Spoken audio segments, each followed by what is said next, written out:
యాక్చువల్గా ఏంటంటే మన సమాజంలో లీగల్ నాలెడ్జ్ చాలా తక్కువ, కాన్స్టిట్యూషన్ నాలెడ్జ్ కూడా తక్కువ. రాజ్యాంగం పట్ల తర్వాత వచ్చేసి చట్టబద్ధమైన పరిజ్ఞానం చాలా తక్కువగా ఉంటుంది. సో దాంతో ఏమవుతుందంటే ఏదో ఒక చిన్న ఇష్యూని తీసుకొని దాన్ని, ముఖ్యంగా పొలిటికల్ ఇష్యూస్ అయితే అవి ఇంకా చిలవలు పొలవలుగా వెళ్ళేది ఒక పెద్ద ఇదిగా తయారు చేస్తారు మీరు అన్నట్టు. యాక్చువల్గా ఏంటంటే ఇన్వెస్టిగేషను, తర్వాత చట్టాలు, రాజ్యాంగం అన్నది ప్రతి ఒక్కరికి తెలియాలి. ఇన్వెస్టిగేషన్ చేయడం అన్నది పోలీసుల యొక్క ప్రధానమైన బాధ్యత. దానికోసం మీ అందరికీ తెలుసు, మొదట ఎఫ్ఐఆర్ రిజిస్టర్ చేస్తారు. ఎఫ్ఐఆర్ రిజిస్టర్ చేసిన తర్వాత అందులో ఉన్న విషయాలు ఏవైతే ఉన్నాయో వాటి కోసం సాక్ష్యాధారాలు సేకరిస్తారు. అంటే ఎవరైతే వ్యక్తులు చూసామంటారో, లేకుంటే విన్నామన్నారో, లేకుంటే వీటన్నింటినీ కూడా వాళ్ళ స్టేట్మెంట్స్ తీసుకుంటారు. ఆ స్టేట్మెంట్స్ తీసుకోవడానికి వాళ్ళ దగ్గర నుంచి వాళ్ళని రాబట్టడానికి, వాళ్ళని పిలవడానికి 160 CRPC నోటీసులు ఇస్తారు. అంటే సమ్మన్స్ అనుకోవచ్చు. అంటే ఎవరికైతే కేసు సందర్భంగా కొన్ని విషయాలు తెలుసో వాళ్ళ దగ్గర నుంచి, వాళ్ళ దగ్గర ఉన్న సమాచారాన్ని తీసుకోవడానికి కేసుకు సంబంధించింది 160 CRPC ద్వారా వాళ్ళను సమన్ చేస్తుంది పోలీస్. తర్వాత మీరన్నారు అరెస్టుల గురించి. సపోజ్ ఎఫ్ఐఆర్లో ఎవరి మీద పేర్లు ఉన్నాయి, వాళ్ళను పిలవాలి నేను. వాళ్ళను కనుక నేను ఇన్వెస్టిగేట్ చేయాలంటే వాళ్ళకి 141A నోటీసులు ఇస్తాను. ఎవరి పేరునైతే వాళ్ళ మీద నిందితులుగా వాళ్ళ మీద ఆరోపించారో, ఎఫ్ఐఆర్ మీద వాళ్ళ పేర్లు చేర్చారో వాళ్ళను పిలవాలంటే 7 సంవత్సరాల కన్నా తక్కువ పనిష్మెంట్ ఉంటే 41A నోటీసులు ఇచ్చి పిలుస్తారు. అదే 7 సంవత్సరాల కన్నా ఎక్కువ పనిష్మెంట్ ఉంటే 41A నోటీసులు ఇవ్వాల్సిన అవసరం లేదు. వాళ్ళని అరెస్ట్ చేయాలి అనుకుంటే అరెస్ట్ చేయవచ్చు. ఇది మనకున్న ప్రొసీజర్. కాబట్టి ఈ ఢిల్లీ లిక్కర్ స్కామ్ ఏదైతే ఉందో దాని సందర్భంగా సిబిఐ ఢిల్లీలో కేసు రిజిస్టర్ చేసి ఇన్వెస్టిగేట్ చేస్తారు. అందులో ఐ థింక్ ఆల్రెడీ ఒక ఛార్జ్ షీట్ కూడా వాళ్ళు ఫైల్ చేశారు. ఫర్దర్ ఇన్వెస్టిగేషన్ జరుగుతుంది. అందులో భాగంగా 160 CRPC సమన్స్ ఒకటి కవిత గారికి ఇవ్వడం జరిగిందని సోషల్ మీడియాలోనూ పేపర్లో వచ్చిన అంశం. ఇదేంటంటే ఒక సాక్షిగా ఆవిడను పిలవడం జరిగింది.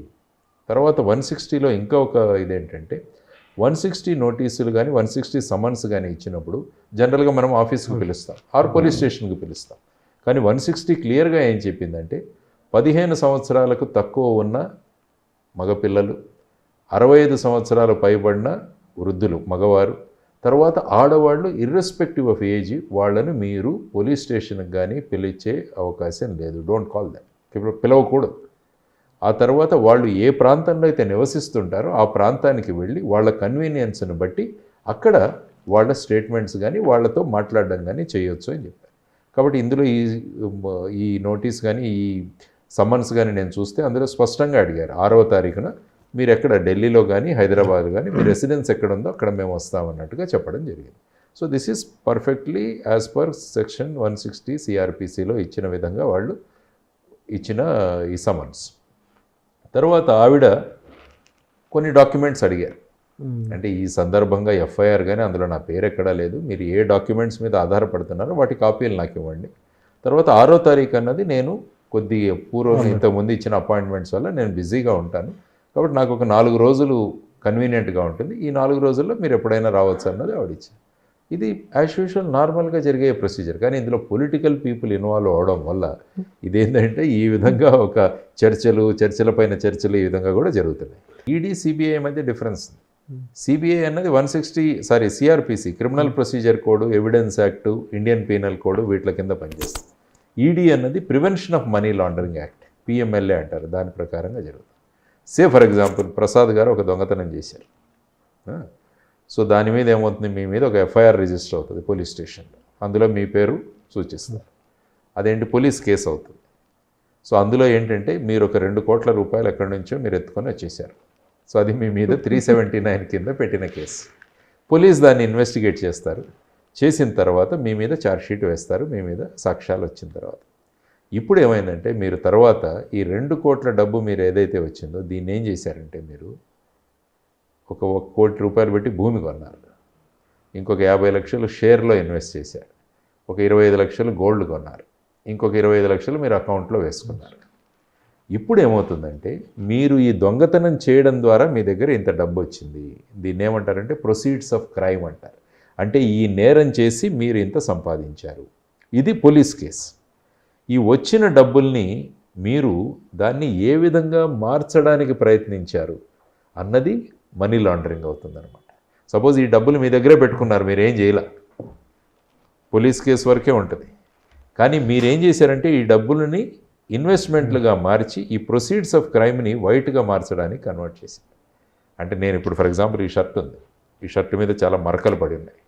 ఈ మరకలు పడిన షర్టును నేను ఏం చేస్తానంటే లాండ్రీకి తీసుకెళ్ళి ఇస్తాను. లాండ్రీ వాళ్ళు వాషింగ్ మెషిన్లో వేస్తారు. వేసి దాన్ని మళ్ళీ ఈ మరకలన్నీ తొలగించేసి మంచి షర్ట్గా మారుస్తారు. ఇదే లాండ్రీ. అందుకనే లాండ్రీ అంటాము, ఇది లాండరింగ్. అంటే మనీ లాండరింగ్. మనీ లాండరింగ్ అంటే అది నేను నేరం చేసి సంపాదించిన డబ్బుని నేను దాన్ని లాండరింగ్ చేసి వాషింగ్ మెషిన్లో వేసి దీన్ని ఈ విధంగా ప్రాపర్టీల్లో చూపించడానికి నేను ప్రయత్నిస్తే అప్పుడు ఈడీ రంగంలోకి వస్తుంది. సపోజ్ మీరు ఈ డబ్బులు మీ ఇంట్లోనే పెట్టుకున్నారనుకోండి, ఇన్కమ్ ట్యాక్స్ వాళ్ళు వస్తారు, ఇది వస్తారు. కానీ ఈ డబ్బులు మీరు రూపాంతరం చెందించి మార్పు చేయడం వల్ల అది లాండరింగ్ అవడం వల్ల ఈడీ వాళ్ళు సపరేట్గా కేసు రిజిస్టర్ చేస్తారు. కాబట్టి ఇది బేసిక్గా difference. Police case, CBI case, ED case. తర్వాత ఈడీ ఏమవుతుందంటే అదొక సివిల్ కోర్ట్ అని దానికి పవర్స్ ఉన్నాయి. కోర్టులో మామూలుగా సాక్షులను సమన్ చేస్తారు, వాళ్ళ స్టేట్మెంట్ రికార్డ్ చేసి వాళ్ళతో సైన్ చేయిస్తారు. కాబట్టి సివిల్ కోర్టు పవర్స్ ఉండడం వల్ల ఈడీ వాళ్ళని పిలవచ్చు వాళ్ళ ఆఫీసెస్. కాబట్టి రేపు ఎప్పుడైనా ఈడీ కేసులు చూసినా, ఈవెన్ సోనియా గాంధీ గారు నేషనల్ హెరాల్డ్ కేసులో వాళ్ళ ఈడీ ఆఫీస్కి అటెండ్ అయ్యారు. సో ఈ విధంగా ఈ రెండిట్లో ఉన్న పవర్స్. తర్వాత ఏమవుతుందంటే పోలీస్ వాళ్ళు మీ మీద ఉన్న ఈ థెఫ్ట్ కేసు ఇన్వెస్టిగేట్ చేసి ఛార్జ్షీట్ వేశారు. ఈడీ వాళ్ళు మనీ లాండరింగ్ కేసు వాళ్ళు కూడా కోర్టులో ఛార్జ్షీట్ వేశారు. ఇప్పుడు మీ మీద 2 కేసులు ఉన్నాయి, ఒకటి పోలీస్ కేసు, ఒకటి ఈడీ కేసు. ఈడీ కేసు దేని మీద ఆధారపడింది? పోలీస్ కేసు మీద. సపోజ్ రేపు ఈ పోలీస్ కేసు ట్రయల్ అయ్యి కోర్టులో మీరు నిర్దోషులు అయ్యారనుకోండి, మీ మీద ఏమీ లేదు, ఇది ప్రూవ్ అవ్వలేదు అన్నారనుకోండి, అప్పుడు ఈడీ కేసు నడవదు. సపోజ్ ఈ కేసు కనుక నడిచి ఇందులో కనుక మీరు శిక్ష పడడానికి మీరు అర్హులు అని తెలిసినప్పుడు అప్పుడు వెంటనే ఈడీ కేసు కూడా మొదలవుతుంది. అవి లాండరింగ్లో మీకు. కాబట్టి లాండరింగ్లో కూడా ప్రూవ్ అయితే మీకు ఇక్కడ కూడా శిక్ష పడుతుంది, ఇక్కడ కూడా శిక్ష. సపోజ్ ఇక్కడ శిక్ష పడకుంటే మీకు ఈ కేసు ఉండదు. ఇది మొన్న సుప్రీంకోర్టు వాళ్ళు ఇచ్చిన పిఎంఎల్ఏ చట్టంలో తెచ్చిన మార్పులు దాని మీద ఇచ్చిన కేసు అన్నమాట. కాబట్టి ఇది బేసిక్గా ఈడీ ఎలా పనిచేస్తుంది, సిబిఐ ఎలా పనిచేస్తుంది, ఆర్ పోలీస్ ఎలా పనిచేస్తుంది. ఇప్పుడు మీ మీద జరిగిన ఈ థెఫ్ట్ కేసు ఏదైతే ఉందో దాని ఎఫ్ఐఆర్ ఏం చేస్తారంటే వీళ్ళకి పంపిస్తారు, ఈడీ వాళ్ళకి. ఇన్వెస్టిగేషన్లో జరిగే ప్రోగ్రెస్ దాన్ని బట్టి ప్రస్తుతానికైతే సాక్షిగా ఆవిడని పిలిచారు.